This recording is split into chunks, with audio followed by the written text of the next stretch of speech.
microphone. What do you think? Okay, test check, test check. Go ahead and say something for me real quick. Yep, we're not getting audio. Oh boy. Well, this is what happens when we try to fix things live, right? It happens. All right. Yep, I got your audio here. Got a good mix. Okay, so we should be live now. Welcome back to the RCC podcast and RCC Happy Hour Part Two. Part two. So I'm just gonna kind of recap what we talked about previously.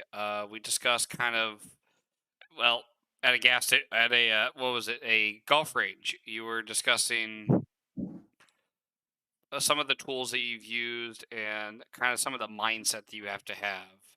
But I want to first take a few moments to introduce one of the greatest hackers I think on the planet, Zero Day.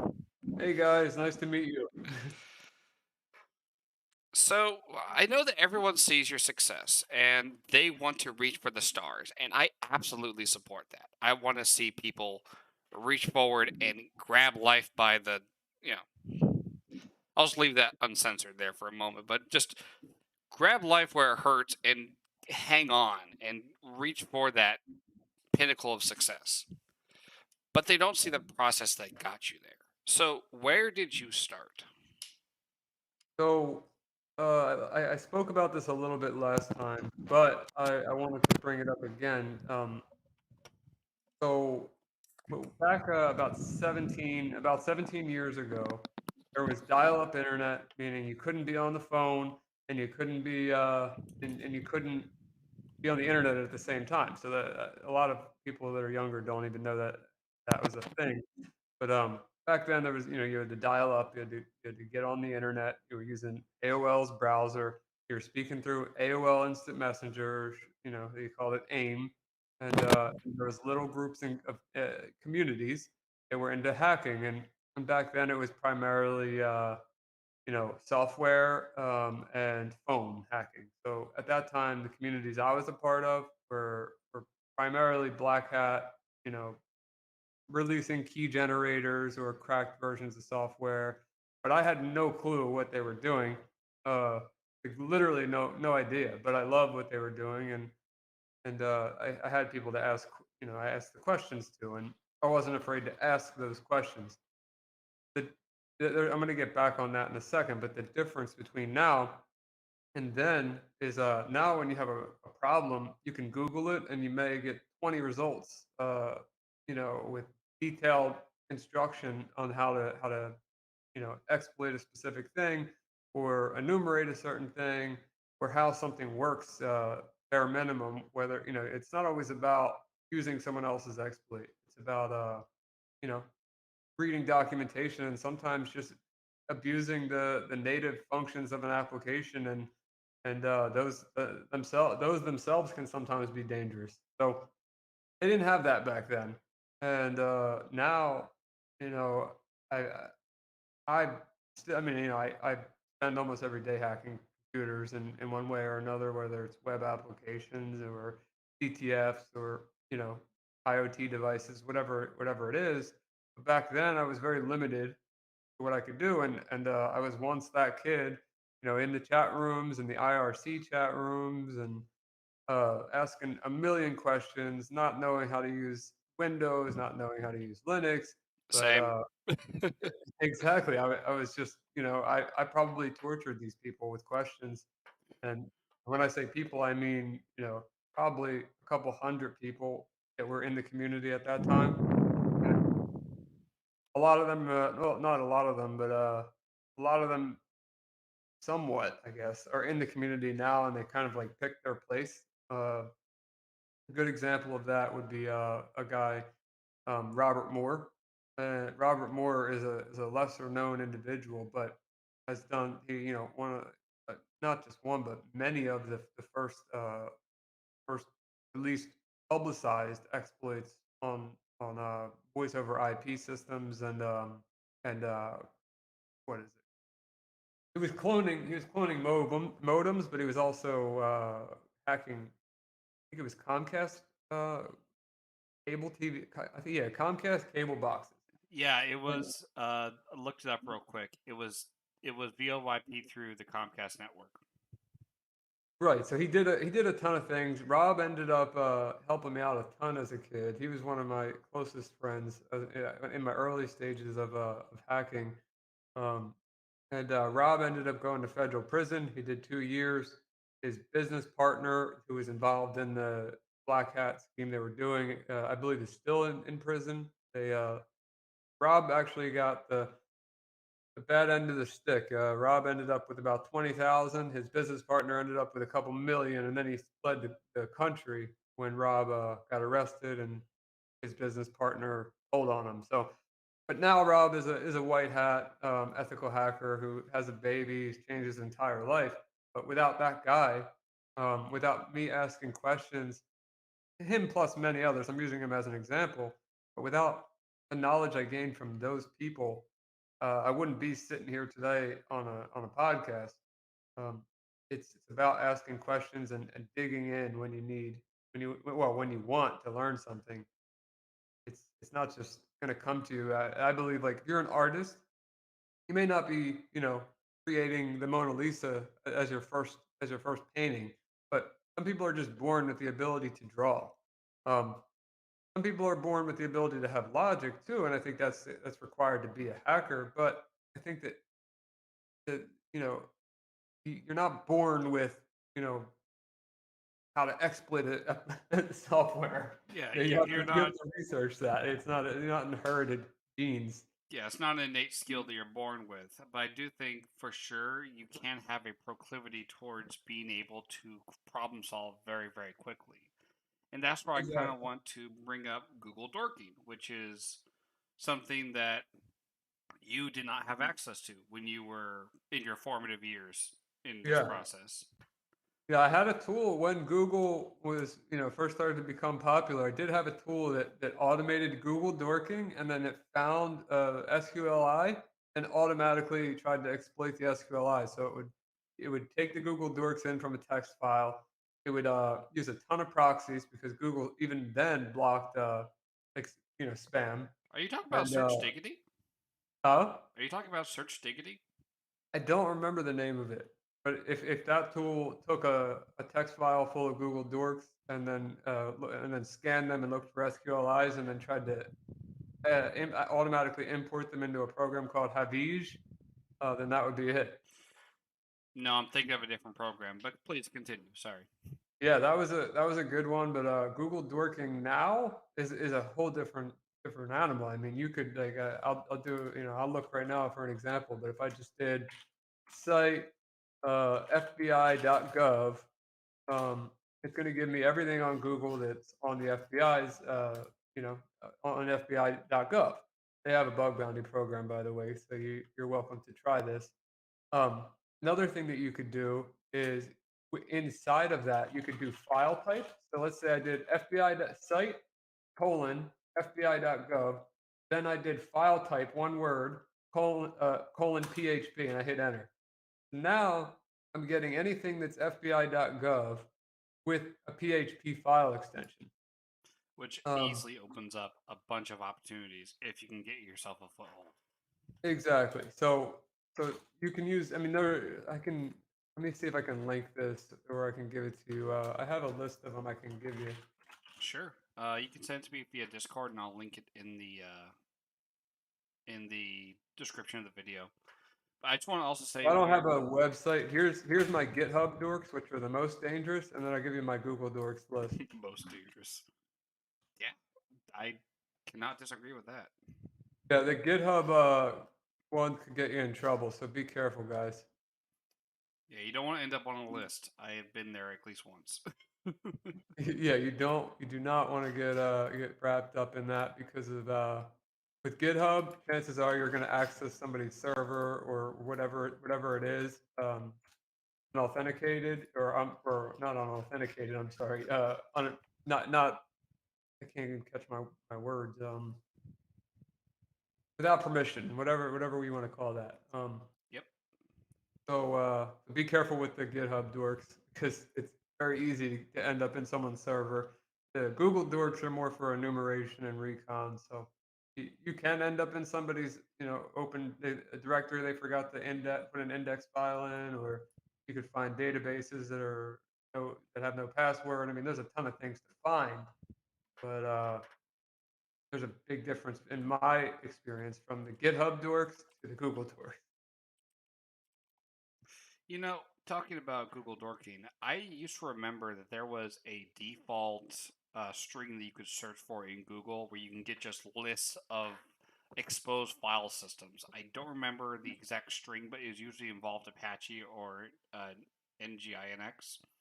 hmm If Yeah, I I rem- sent them both to you on Discord, so it's just a pretty good example of yeah, I'll, how I'll to. parse through that for sure. Yeah, so it's not a list of actual dorks, it's a list of how you can make your own, and Yeah, that goes back to what I said last week, is if you're going down a list of public Google dorks, so has everyone else. So if you know how to make, your own Google dorks that are unique to yourself, you're gonna end up finding things that haven't been exploited yet, and if they do have a responsible disclosure program or bug bounty program, and now you kinda skip 10 steps, so it's a good way to start. it was index of. That's what I was thinking of. Okay, Yeah, yeah, you can search index for. of would indicate there's no index file, yeah. Well, index of also provides you any open facing file systems that are just have lists of files. Right. But that's just one of the Yeah, ones so that, it'd be yeah, so if you did in text index of, like, if I did that, yeah, you're going to get like yeah, thousands so of it just gives results. me a ton of stuff right now.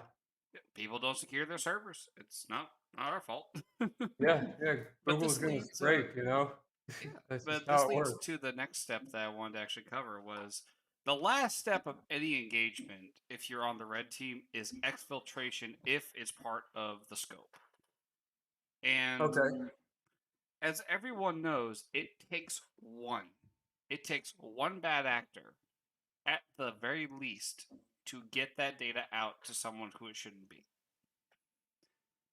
One bad actor can tank a company. Correct me if Yes. I'm wrong. Oh, no, you're absolutely right.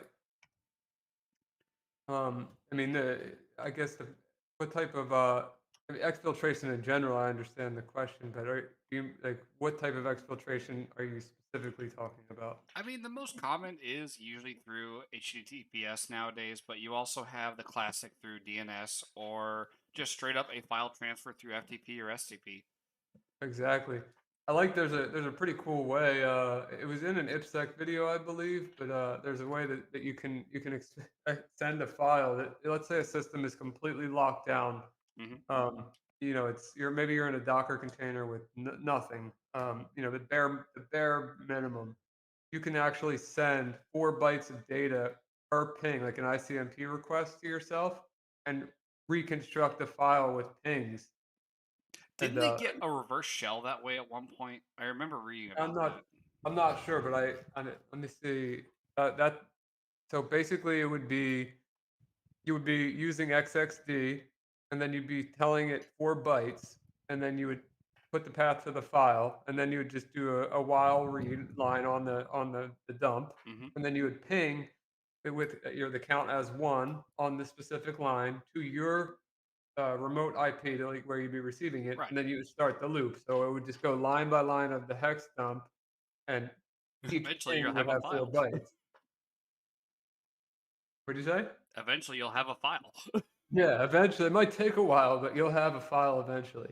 Yep. I mean, if you try to transfer a gigabyte that way, you'll be there until God comes back, but that's okay. Exactly, but it's a cool. I mean, that's the thing about hacking is you could put somebody in any situation, you know, technically, well, it's virtually impossible to say that everything is, or that something is completely secure. I used to say that the only way a computer can be 100% secure is when it's turned off. And that's a phrase I've heard thrown around a lot. But I remember that there was a video on Black Hat that talked about exfiltrating data when the computer is off. I can't find it for the life of me, but Well, it it's depends on what you mean on that. If it would be, hardware hacking for sure, you can try to oh yeah. dump memory out of RAM. You No, this can was remote. That's the craziest thing. This computer was offline. I wish I had the video It was, link you mean just powered off, but connected to the internet? powered off, but connected to a LAN connection. Huh. I Yeah, think they I use would a Wake assume it on would, LAN to wake it up, but I don't that would make remember. sense. If you have Wake on LAN enabled, I'd disable it unless you absolutely need it. I mean, I have it on this computer, but that's because it also operates as a server. Yeah, that would be probably one of the only reasons I would imagine Wake on LAN is a good idea. I mean, TeamViewer, AnyDesk, a ton of the remote desktop clients have the option of Wake on LAN, and I think that that entices people to turn it on Because they don't know because what it does. they don't know what it does, or they want, they if their computer gets turned off for whatever reason, they can turn it on from a remote location. But it is you're essentially making yourself more vulnerable. But Yeah, I'm and not the a tinfoil machines. hatter, so I I just keep my computer on all the time. I mean, it's not good for the fans, but I don't think the computer's going to complain very much until I put a speaker on it. Hey, that's what they're for. See, my theory. Everyone has their own opinion on this, but electronics they aren't like muscles. They don't get tired. So they're Well, I meant to be agree, on. but there's also is definitely a lifespan. You can't like write to a hard disk forever. It is going to break eventually. For sure. But with SSDs now, and the fans are the only spinning part in my computer right now, and I guess well, and the pump for the liquid cooling. But eventually they're gonna go. But turning it off, I don't. I just don't believe it. I keep this thing on 24/7. So, that also brings us to the next thing. So, your success when you were able to get to the top. I like how you didn't just stay there. Like, you actually reached out to the community and you started to kind of put that first foot forward to kind of bridge that gap. In fact, I'm pretty sure that if you hadn't done that, we wouldn't be talking right now. Right, right. Yeah, yeah. Like, well, I was pretty involved in the community prior to becoming number one on Try Hack Me, but I've been pretty stable and active with a lot of the members and trying to mentor as many people as I can. Well, people that are willing to learn, I'm willing to help. I don't have a ton of time, but the time that I do have, I spend usually helping others learn. Well, I definitely want to say again, thank you so much for being on the show right now. I'm pretty sure you probably lap my salary in a month, so we're not going to go there. Yeah, well, money's a different thing. Computers, even if I didn't make a dollar with the computer, I would still be on it. It's a passion for me, and it's what makes me happy. Um, and I don't think at any point that's ever going to change for me. I think I would know by now. From 11, 12 years old to almost 28, and I haven't left the computer yet. I don't think it's going anywhere. Talking about that, when you have a passion for something, it's going to shine through no matter what you do. So, if you're put in the state of, working with PLCs or working with just computers in general, or doing anything that kind of involves that side of the internet, you immediately latch onto that, don't you? Yeah. Oh yeah. Yeah. For sure. Sure. So having that passion is going to drive your success more than any monetary incentive or any kind of attaboy that you get from the job. Having that drive is going to be crucial to finding work, especially nowadays, because you have to Yeah. shine through the rest of the competition. For sure. And I'll tell you one thing, being at the top of the leaderboard for Try Hack Me and being involved in all these communities, doing podcasts like this, hosting esports events and all of the things that I've been offered um, comes along with work too. I mean, I haven't officially taken any of these offers, but I've been offered many jobs around the world, not just in America, because of my position in the community. And that doesn't mean you have to be number one on a leaderboard for that to happen. I mean, it helps exposure wise, but but if you're actively in communities and people know who you are, you help enough people, you create enough pools, or you create, make things easier on people, um, your name becomes known in this big but small tight knit community, and the more impact you can make, it doesn't matter how whether it's developing, like I said, developing tools, being a great hacker, being a great helper, whatever your niche is, just go for it, and that will expose you to a ton of opportunity as well as careers. So that brings us to the next point I wanted to kind of cover the artificial abundancy of cybersecurity jobs. Right. Correct me if Yeah. I'm wrong, but it seems to me that the field seems so open, but there were also so little candidates actually chosen for the work. Well, I could say that I had never taken a cybersecurity job in my life. I started a cybersecurity company myself. It's in the process of being built out right now. Best of Uh, luck on that.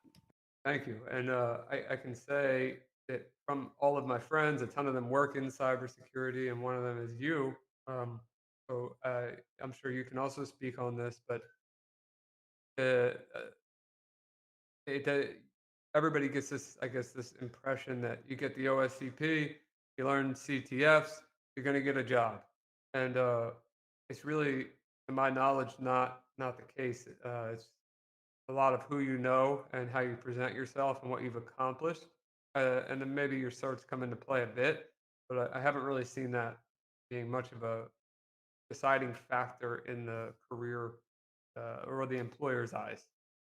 I totally understand that. And that also brings us to the sub point of this point. How important is social media exposure to an employer? I think it's extremely important. Like if you're on Twitter all day, starting fights with people, saying derogatory things, and just being overall negative and not being, not contributing to the community, employers will not hire you on that sole reason. And I don't just mean Twitter, but Twitter is a good example of one of the first things they're going to check. Absolutely. So, if you're on Twitter trolling people and just starting fights, get rid of it and stop. You can also use your social media for good though as well.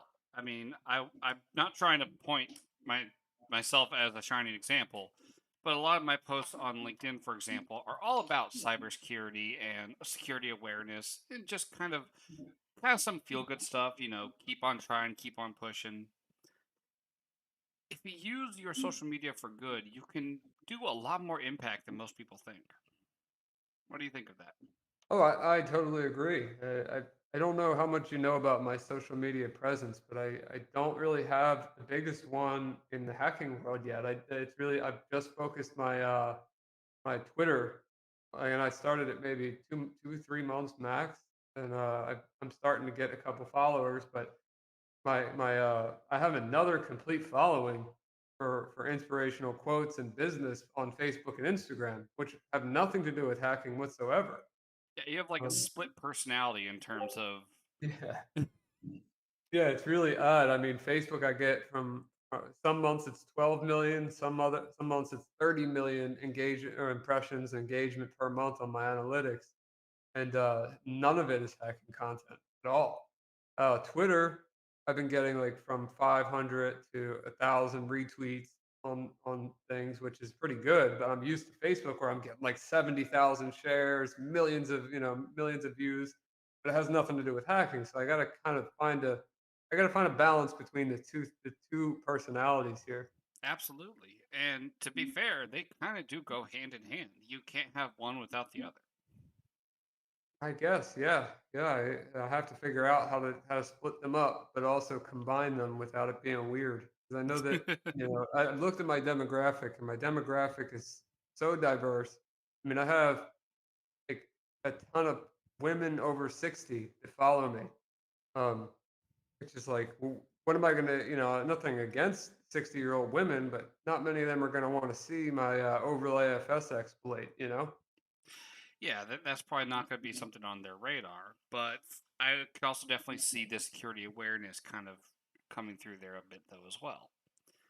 I mean, my Yeah, mother, oh, yeah, you're right. You're right. I could show them like, hey, if you get an email from your son that what you believe is your son, and it's a Word document, and you open it, and somebody now has your net NTLM, hash to crack, Yeah. or not, you could be exposing yourself to security risks. And yeah, that's a good point. I mean, I could kind of merge it into that. Maybe. Well, that's a good idea, man. Maybe I'll try that. Whoops. So that actually brings up a very good point. In terms of security awareness, you and I both are, at least what I like to think, at least we have the skills of an ethical hacker. You for sure do. I'm not sure about me though. But do you ever take the advice that you give to others? Because I know that I have a little bit of a hard time doing that sometimes. Like being um. able to dole it out, but not being able to do it yourself. And I. I mean, I try to teach things to the best of my ability that I know. If I don't know what it is and I don't have interest in learning it, I'll try my best to guide them. But I'd say in binary exploitation, reverse engineering. Um, yeah, I would say really those two things are things that I could guide you in the right direction, but I don't want to help and I don't want any part in it. Yeah, it's not your preferred thing to play with. I totally understand. No, I have no. I mean, not only, and I know some people will hate this, but I don't really see much of a need for either of the two. I mean, I can agree to disagree, but I'm not also going to hate you for not wanting to do it. It's a personal preference. Yeah, yeah. I just other than the pseudo exploit recently, Man, that rocked the world. yeah, yeah. I mean, it's very rare that FinX comes in and rocks the world, though. So Look it's, at the what was the one? The zero logon one. That one's also still big right now. I mean, yeah, yeah. I've used it a few times, but that's kind of like a guessing. I don't really count that the same way. yeah, I totally agree. It's not really. It's an order of magnitude thing. The pseudo exploit affected That's a heap overflow. That's different. That's like 95% of Linux servers running that particular strain of pseudo.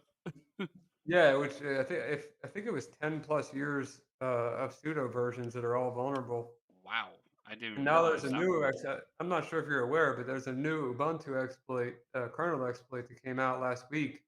That every What? CTF platform out there right now, all you have to do is run this one kernel exploit in your root from whatever user. See, the biggest problem I have with that kind of thing is I don't think anyone running that, with a few exception, anyone running those exploits actually know what's happening behind the scenes. No, no, and when I look at it, I just send it to you. You feel free to link this as well. Um, I it's don't think I can quite put that on YouTube because you know how they are about that kind of thing. But I can talk about yeah. it.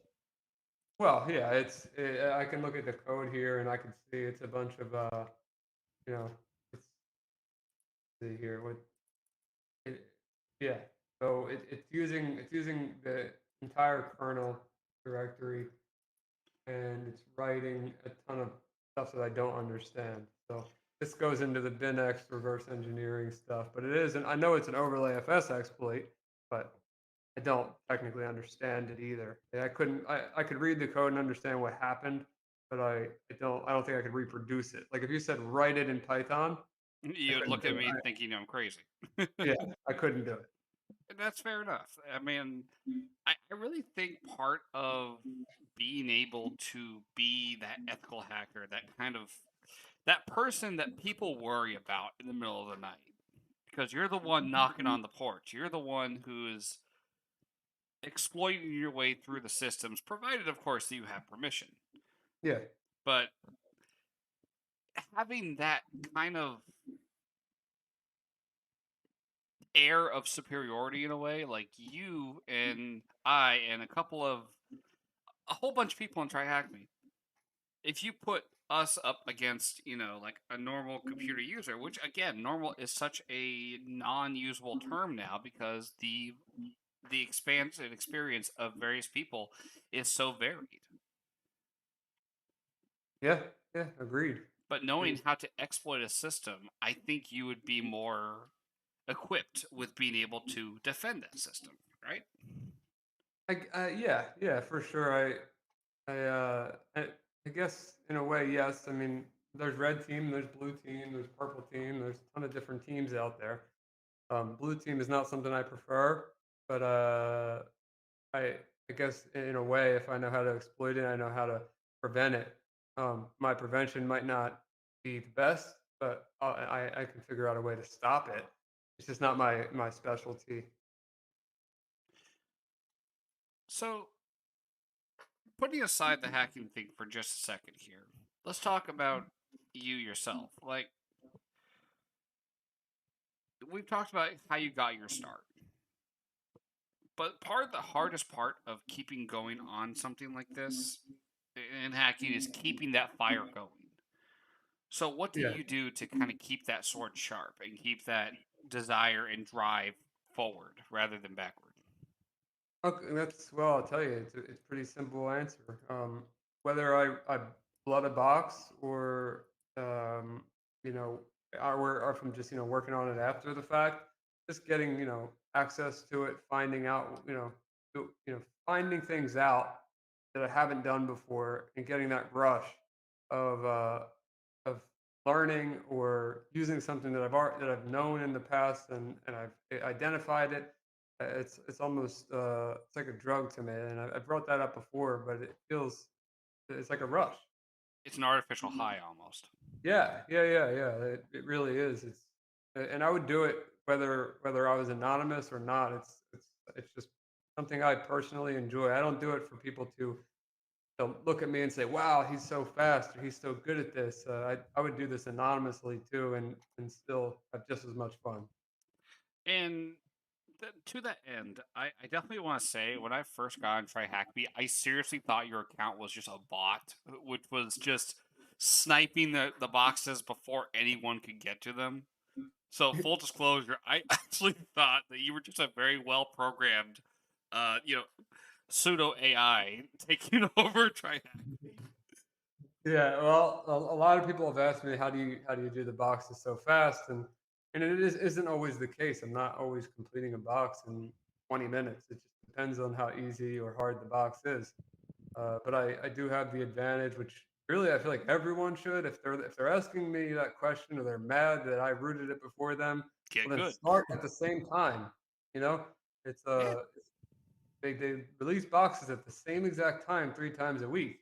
So set an alarm for it. yeah, set an alarm because I'm in the middle of working most of the time, or I have to work my schedule around these releases, and I have to hope that I can route them prior to my next thing that I have to do. And sometimes that isn't the case, but a lot of times it is, um, and that's why I guess I have the advantage. But there's times when a box will take me 20, 30 hours, of consistent, maybe not all at one time, but 20, 30 hours combined. Um, one of them being Osiris on TryHack, and that took me 30 hours. I think I know which one you're talking about. That one was frustrating, and I think I was one of the ones who tested that box. Yeah, I'm not entirely sure, but I can tell you that I did it again, and I found another way to do it. It was a little bit easier, so I could have saved a lot of that time. I But think the there's way like I three did it different ways in. was very difficult. I'd love to see the path that you took on that at some point. You know, one of my Yeah, goals for 2021 is to actually beat you to a box. I'm just gonna say that right that would be now. awesome. I invite anybody, and I'd be happy if someone did. I really don't know, and people do. I'm not undefeated. I'm not like the undefeated champion, but I think TryHackMe should award you with a champion belt at some point. yeah. Well, we got to start a change.org petition. Really? Yeah, 0 day try hack me belt. Let's see how many There people you we can get to go. sign That it. I can definitely see that. I mean, just spitballing here. If that were done, I could totally see that being used to kind of raise awareness of hacking and capture the flags, and maybe also raising money for charity in some way. I don't know. Oh, I'd like to do that. Yeah, yeah, for sure. Yeah, that'd be interesting. I mean, jokes aside, I would do an event for a charity. I just want to get a platform together first.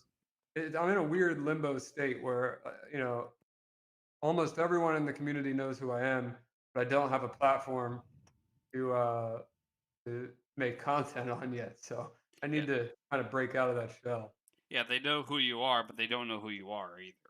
Yeah, yeah. They just know what I've done. They don't know me, and I want to talk about myself. I want to learn about others, and maybe not just hacking related. Just be more. Uh, I want to communicate further than just in a Discord chat or Yeah, YouTube. I Or mean, Twitch. we can't meet physically, because of the virus outside. But Yeah, at the same time, though, I could totally see things like hangouts happening where, people get together online, play some games. I know we played some tabletop simulator and almost broke the thing. yeah. A lot of the moderators on TryHack Me and community mentors, etc., play Yeah. Tabletop Simulator and other games together. I Yeah, wish I there was just some want to be more games. involved. I want to be more face to face or even digitally face to face with the community, so people can actually understand that I am a person that that I can offer information on more than just hacking and learn from them as well because it's not just I don't know everything. I learn every day. I don't know. I'm not convinced of that one, guys. Trust me, I That don't. I don't. I totally understand. I think that actually brings up one point, and that's burnout. Because I know I am absolutely guilty of this. I hit try hack me hard when I first was introduced to the platform, and I got up to like I want to say I was in the 900 or 1,000 area when I first had my first break, but I hit it hard and I burned myself out badly. I was out for like 3 days, but then I also had to move, so I lost even more time. Yeah, But that it happens. how do you avoid burnout? Currently, I can avoid it because I have 100% of the site complete. So What? yeah, I've completed the entire site. Jesus. Yeah, That's so when it awesome. boxes, yeah, it's so that saves me the constant desire to keep going on the platform because I've already done it all. But when a box comes out, it's the only box I have. So it's easier for me not to get burnt out now. But back then, when there was hundreds of boxes for me to do, there was times where I'd take a little bit of a break because I would I try to would knock like 5, 6 out a day. I would love to understand how you did blackjack it at some point because Oh, Black Jacket, I was the first that CCT two point. yeah, I forget. Yeah, I yeah. was stalled on that. At some I point blooded that one, and that was a ton of fun. how the heck did you you know, at some point I want to get together with you and I want to see how you did that because I've been looking for a guide because I'm stuck. Yeah, yeah. I'd be happy to help you, and I still have my notes for it. So Yeah. if you, yeah, I'd love to help you Yeah, with we that could one. put That one was a together a some kind of write up for it as well so that there's actually a way to complete the thing. yeah. I didn't know there wasn't. Is there not? No, there's no write up whatsoever. I've Let me looked. see. Well, yeah, I'll help you out with it. I really don't like steganography and ciphers, but this room was an exception to that. Yeah, it's kind of one of those things that it has to be done right, but when it's done right, it is exquisite. Yeah, and I know another thing. This was actually for the U.S. Navy. It was for their cyber competition. They made this specifically for them, and it was meant for teams of three. What? So, yeah, No doing it wonder I got alone. stuck. Yeah, yeah. And I can proudly say, I'm sure he'd be upset to hear it, but Sysmix had to hit me up and ask for help on this one. Dropping him on the grease. That's funny. So I will definitely say when I first tried to make contact with you, I was so like, and I still am concerned about wasting your time. And that's because at the end of the day, I see you as, in terms of importance, higher than myself. That also might be an issue of the savior complex. I'll go into that later. Oh yeah, man, we're all equal here. And I think that's a really good point. With hacking, you don't.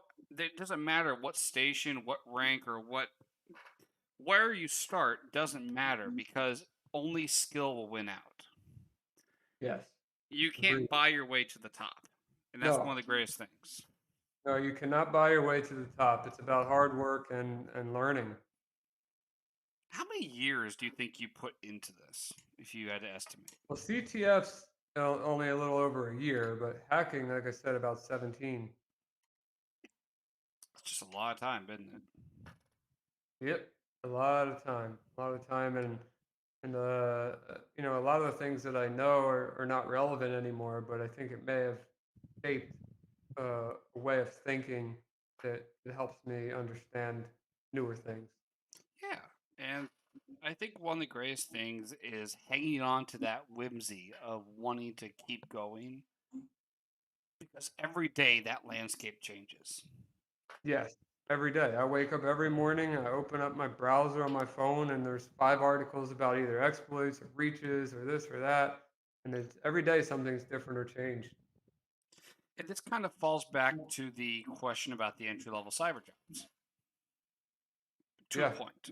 Yeah, well, you work in cybersecurity, so you would know probably better than I would, how that works. Yeah, I got lucky. The company that's so here's why I wanted to say this being on social media is so important. As a direct result to my passion be showing through my work on social media and showing my resume and the skills and skill set that I presented throughout. I really do think at the end of the day that that is a direct result of me being hired is from that. So having that social media presence without oversharing, there's the important part there. Without oversharing can make a world of difference in terms of career opportunity and just meeting people. I would never have even thought to gather up the stones to bother Zero Day or any of the people who I've had on the show so far. But because I've taken the role of I'm no longer just the student, but I'm also mentoring others. And it's a very rewarding thing to see someone excel based off of what you've taught them. Absolutely, and yeah, yeah, you pretty much stated it perfectly. So now that we got all of the questions I think I've had, well, questions that we've kind of formulated beforehand, you have any questions for me? Um, where do you see your channel going, and what's your plans for the future? Well, for this channel, I definitely do want to get more people like you on the show. I want to have differing opinions and having people weigh in on their experiences and their lifestyle and what they did to get there, you know? For Uh, sure. and I'm definitely Yeah. also going to have some videos that talk about techniques and talk about content and talk about the various ways that I've gained success and how you can do so as well. In fact, as I think we talked earlier about that, I would love to have some collaboration at some point. Yeah, yeah, I would love to do it too. I need to get a little bit better you know, coming up with some organized stuff to talk about. Yeah, we don't prepare for crap. Yeah, I wasn't prepared. We kind of just wung it on this one again. The last time we did too, it's just my time has been a little weird recently because I have my family in town and businesses are difficult because they're unpredictable. But Absolutely. we're winging it. But I have I guess this problem where I feel like I never can explain what I'm really thinking completely, and I think I'll be able to control that more when I'm making content on YouTube because I can kind of control what I put out. Absolutely. Whereas Twitch, I'm stuck live. If someone asks me a question and I answer it in the way that I believe is right at that time, and then later on I'm like, why did I say that? I can't Been take there, it back. done that. YouTube, I can. Hey, I definitely want to say that it's really been really cool having you here. Of And I course. do want to I want to kind of get your perspective on a couple more things while I do have you here anyway. I don't think we've had any questions from the audience. Darn. Not yet. Yeah, I've been watching them. They haven't said anything.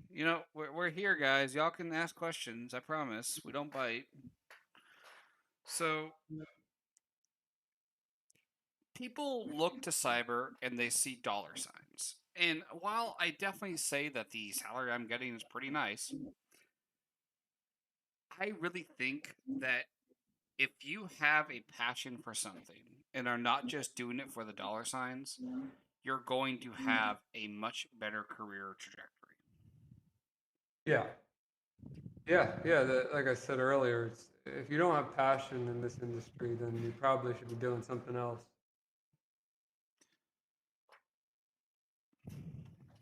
You know, being stuck inside all day now because, the outside being apparently lava, um,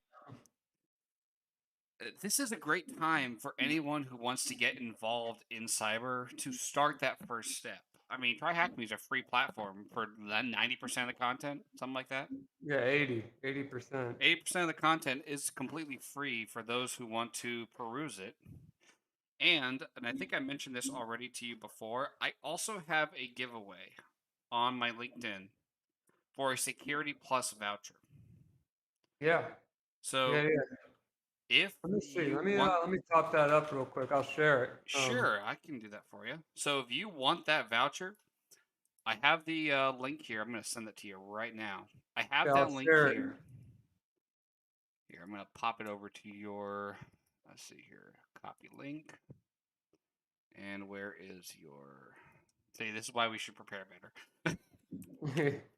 There's the post. I sent it to your Discord. All But right. See. here's what I'm going to say. I have a voucher here for a CompTIA Security Plus 601 voucher. Now, this voucher has not been purchased yet. I want to say that right now. This is coming out of my pocket. Whoever wins, they'll need to tell me what country they're from because I'll have to buy it for their country. But if you win this, the only thing I'm going to be covering is the exam itself. As I put in the rules, if you already have the Security Plus, please not enter this giveaway. I will not change the voucher, so it's only going to be a Security Plus 601 voucher. I will not give away the cash value of the voucher. I will not offer anything in addition to the voucher. So just want to make that perfectly clear. And to win this thing, all you have to do is tell me why I should give it to you. I want to help somebody, and I want to see someone get that initial push to reach for the stars because cybersecurity is such a rewarding field because you get to save the day every day. You're doing something. You're stopping spam from coming in. You're creating firewall rules to prevent malicious traffic. You're checking what else? You're checking sim logs to make sure that there's nothing happening that shouldn't be in the company. Every day you're doing something to straighten out the security posture of where you be working. And it's such a rewarding thing to be able to walk away that day saying that you saved the day, even if it's just the ego boost attaboy for yourself. You're still doing such a major service to the place you're working. I can say without a shadow of a doubt and without any facetiousness, I love my job. And that is something I have not been able to say for the last 10 years. Well, that's a lie because I would only be like, what, 8? The last 5 years. I had to think about that for a moment. Yeah, well, I can also agree with that. I don't want to get into much because I know we don't have much time left here. But I sold a bunch of healthcare facilities about 8, 9 months ago now, and now I'm starting all these new businesses, and some of them are profitable, some of them aren't yet. But I wake up every morning, and either I'm going to an office or I'm working from my computer, and I wake up happy and excited for my day, which is something that I haven't felt in years, uh, approximately 6 years. Um, so I just I want to kind of reiterate on that if you're doing something that you don't enjoy, try something different. And a quote that I posted before that I can relate to is if you feel like you need a vacation from what you do, then you're probably doing something wrong. And Absolutely. there's nothing wrong with taking vacations, but it's that feeling like we wake up, and you dread that drive to work, or you dread that bus ride to work, or whatever your means of transportation is, and you're looking at the clock to see what time you're leaving. And if you have that feeling, some people aren't in a financial position to just quit, but actively look for something else and try something different, because happiness is more important than anything we've talked about tonight on the show. Yeah, if you're not enjoying what you're doing, you're not going to be able to do it effectively. And you're going to hate well, not hate, but you may not like every moment of that job. And that's going to weigh on you a lot. For sure. And that I personally have dealt with this, and I changed, like I said, I changed my complete direction in life, and it was the best thing I could have done. I mean, I've been in the service industry for the prior 3 years. I was doing desktop support in a way. And I can say without a shadow of a doubt, I'm so glad I'm in cyber now. Yeah. But I also think that that those positions had equipped me with the skills I need now. I'm able to talk to people about these things and break it down into a human readable form. So if the only job offering you have is say desktop support, sure, it may not be the most glamorous, but that's going to give you that foothold. So Yeah. if you can't move directly into your industry, go industry adjacent. So you know what I mean by that? Oh, for sure. For sure. If you enjoy it, yeah, for sure. Yeah. If you don't like your job, then you're not going to work effectively, and it's going to show throughout the stuff that you do. Yeah. That's Yeah, it's also gonna show throughout the way you feel Yep. as a human being. Job satisfaction is so important, and people don't really take that into account when they're looking Yeah, for work. They think just look at about the it. dollar Think signs. about it. I mean, it'll go a little bit deeper than that. You sleep approximately 8 hours. You work approximately 8 hours if you have a normal job. That's Yeah, 16 hours of your day, maybe 5, 6 days a week that you're doing something that you don't have full control over. If you can take it that the time that you're awake and you're at a job, or whatever the case is, and you're enjoying it, it's not most of your life just disappearing for money. absolutely. I could go into this a lot more intricately. It's just You know, I guess you probably get my point. It's just yeah. it's You spend the spend time that you have wisely, because it will fly by really fast, and you'll wake up one day and say, "Wow, where did 10 years go?" And you're miserable. I don't wish that on anybody. absolutely. Time is a non-renewable resource that you can't get back. So when someone takes the time to kind of teach you something or spend time with you, that time is an investment that they're never going to get repaid back. That is Right. time sunk to help you or to grow that relationship or that skill in you just a bit more. So if someone takes that time to teach you something, cherish that time because that's time you were never going to get back. Yep. Absolutely. As of 2021, 424, we're uh we're not able to take time back. So enjoy the time you have, and if you're not, do something different. So it's just a little off tangent thing, but if a time machine is made, right, and you Yeah. want to go back in time, can you only go back to when the time machine was made? Hey, hey, I don't think that they ever thought we'd have airplanes, so Fair or enough. cell phones. I don't know. But just think about the logical inconsistencies. If a time machine is able to go back in time, right, Yeah, it makes sense. it would have to stop at some point. Well, think about it like this: if you had a time machine and you went back and killed your grandfather, how would you ever exist for your grandfather to exist, for the time machine to exist? I think we're gonna break here, everyone. I'm about to think about that one. That was gonna hurt my head for a while. Hey, it's been awesome having you on the show. Of course, man. Anytime you want to come Likewise. on, let me know. I will happily make time for you. Absolutely, I enjoyed it, and I'll definitely be back for part 3. Hopefully, we'll have a different title though. Yeah. Hey, We'll just do and part 2.1. right, something like that. Yeah, Just an update, right? yeah, If you ever do want to, I would also love to have some kind of game session that we could do at some point. Just yeah. yeah, I would love just to get have some some chat. fun. Like, I'll get some of my Twitter followers and Discord, communities. Maybe we'll get a bunch of people all in one spot playing a game. Oh, that'd be awesome. Yeah, Well, I'm going to go ahead and close down the stream now. I want to say again, thank you so much for everyone who came out. Thank you so much for you just coming out here and saying hi to everyone. It really of means a course, lot. and anytime. Happy to be here. All right, I'm going to go ahead and close down now. I will talk to y'all later. Cheers, and thanks for coming. Hey guys.